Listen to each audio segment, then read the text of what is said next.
السلام علیکم. آج کی کہانی سیاہ لباس. نادیہ سلائی کا کام کرتی، دن بھر مشین چلاتی رہتی تھی. گھر کے اخراجات مشکل تھے مگر ہمت باقی رہتی تھی. ہر صبح نئی جدوجہد لاتی، ہر شام حساب مانگتی تھی. نادیہ اکیلی بیٹھی تھی، ماں بیمار رہتی تھی اکثر. برسوں سے پہلے رخصت ہو چکا تھا دنیا سے. ذمہ داری کم عمر میں اس کے حصے میں آئی مگر اس نے کبھی شکایت زبان پر نہ لائی. محلے میں ایک شادی کی تیاری جاری تھی. گھروں میں خوشی کا ماحول دکھائی دے رہا تھا. نادیہ بھی کپڑے سیتی اور دھیرے دھیرے میں رنگین لباسوں کو دیکھتی. ایک روز شادی والے گھر سے آرڈر آیا. بہت سے جوڑے تیار کرنے تھے. مختصر مدت میں نادیہ نے کام قبول کر لیا خوشی سے، کیونکہ ضرورت مناسب تھی. کئی رات تک محنت جاری رکھی. مسلسل سوئی دھاگا چلتا رہا. وقت گزرتا گیا. آرڈر مکمل ہو گیا. آخر رقم بھی مل گئی. ماں خوش ہو گئی بہت. گھر کے مسائل کچھ کم ہونے محسوس ہوئے. اس دوران نادیہ کی دوست عائشہ ملنے وہ پرجوش انداز میں شادی کی باتیں کر رہی تھی. اچانک بولی، تم تقریب میں کیا پہنو گی اس دن؟ نادیہ چند لمحے سوچتی رہی، پھر مسکرا کر بولی، جو میسر ہوگا پہنوں گی. دوست مجھ فکر نہیں کرنا. مگر دل کے اندر ایک خواہش جاگی تھی. وہ ایک سادہ مگر خوبصورت سیاہ لباس چاہتی تھی. کافی عرصے سے بازار میں دیکھا تھا مگر قیمت بہت زیادہ تھی، اس لیے خاموش رہی. خواہش دل میں ہی رہی. دن گزرتے گئے. شادی قریب آتی گئی. محلے کی لڑکیاں تیاریوں میں مصروف تھیں. نادیہ بھی خوش تھی مگر سیاہ لباس کا خیال بار بار آتا. ایک شام کام کرتے کرتے اس نے سوچا کہ کیوں نہ وہ خود ہی ایسا لباس تیار کر لوں. کپڑا خریدنا مشکل تھا مگر ناممکن ہرگز نہ تھا. اس نے تھوڑے تھوڑے بجٹ الگ رکھے. چند ہفتوں کی محنت کے بعد مطلوبہ رقم جمع ہو گئی. آخر کار وہ بازار پہنچی. خوشی سے کپڑا پسند کیا. سادہ مگر نفیس کپڑا خرید کر دو گھر لوٹی. ماں نے حیرت سے دیکھا، پھر مسکرا دی. بیٹی کی خوشی اس کے لیے کافی تھی. اگلے کئی دن وہ فارغ وقت میں سلائی کرتی رہی. محنت سے ہر ٹاکا محبت سے لگایا گیا. گویا لباس دن خواب تیار ہوا تھا. اس میں بالآخر لباس تیار ہو گیا. نادیہ دیر تک اسے دیکھتی رہی، مصروف ہو کر.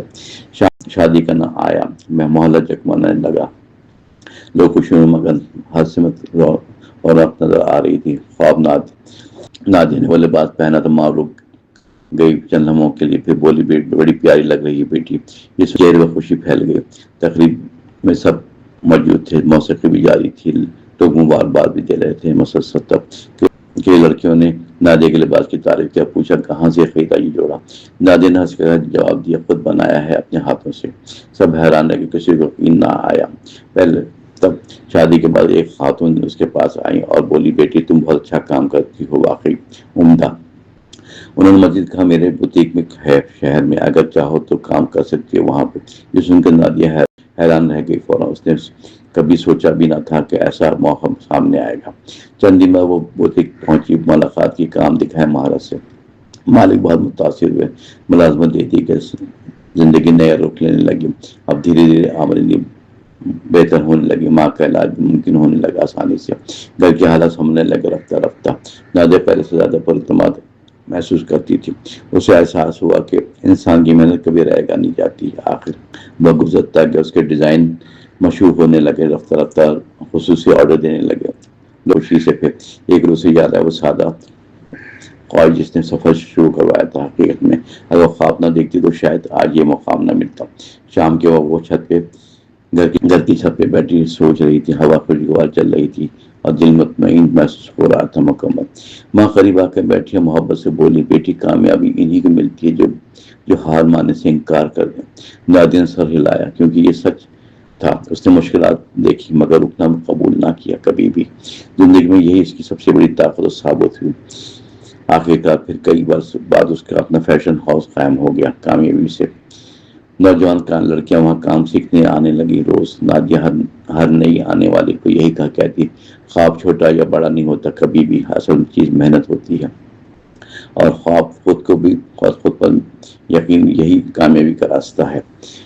یہی کامیابی کا راستہ کھول دیتا ہے. اکثر کہانی کا حاصل یہ ہے، خواہش اگر نیک اور ارادے مضبوط ہوں تو معمولی آغاز بھی عظیم منزل بنا سکتا ہے.